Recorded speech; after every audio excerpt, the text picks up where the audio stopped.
Desa sebagai beranda depan pembangunan. Pada pertengahan tahun 80-an, para aktivis ramai berbicara tentang teori pembangunan, termasuk Gus Menteri yang saat itu menjadi anak desa dan beruntung bisa menikmati kemewahan bangku kuliah. Ia menjadi aktivis di PMII IKIP Yogyakarta. Lalu tepat pada tahun 1987 saat Gus Menteri lulus dari IKIP Negeri Yogyakarta, sebuah data berbicara, sebanyak 20 juta penduduk miskin di desa dan 9 juta penduduk miskin di kota.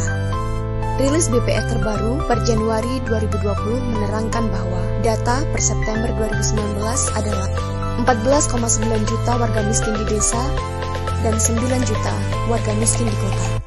Ini merupakan tantangan pembangunan negeri kita dan kita butuh prioritas. Mendorong ekonomi desa. Jauh sekali sebelum diberi amanah yang besar, Gus Menteri sangat atensi pada problem sosial dan ekonomi di desa.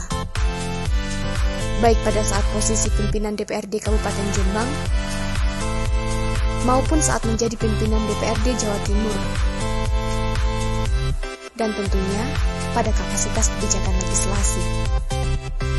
Sekarang, dengan amanah yang lebih besar tentunya, dengan kapasitas kebijakan yang lebih luas, dan berdasar pada Undang-Undang Nomor 6 Tahun 2014 harus dilaksanakan dengan konsekuen, amanat, dan konsisten. Permen Desa Nomor 11 Tahun 2019 harus didorong demi menumbuh kembangkan ekonomi desa. Setelah itu, Gus Menteri dihadapkan pada sebuah situasi darurat, maka dilakukanlah revisi Permen Desa Nomor 6 Tahun 2020 menjadi Permen Desa Nomor 7 Tahun 2020 untuk memperkuat jaring pengaman sosial dan meningkatkan padat karya tunai desa sehingga bisa mengcover bantuan dari kementerian lainnya. Peran pesantren. Saat mengembangkan ekonomi perdesaan, maka perlu menggandeng pesantren karena letak pesantren yang mayoritas berada di desa dan sangat penting pengaruhnya terhadap masyarakat dan bisa menggerakkan perekonomian di desa. Terbitnya Undang-Undang Nomor 18 Tahun 2020 tentang pesantren yang memiliki fungsi yaitu sebagai lembaga dakwah, lembaga pendidikan, dan lembaga pemberdayaan masyarakat.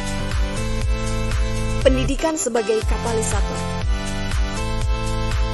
Pembangunan Indonesia harus dimulai dari desa dan fokus utamanya adalah pendidikan untuk meningkatkan dan pembentukan kualitas sumber daya manusia yang unggul. Kualitas layanan dan akses terhadap pendidikan harus diutamakan. Sarana dan prasarana harus dipenuhi.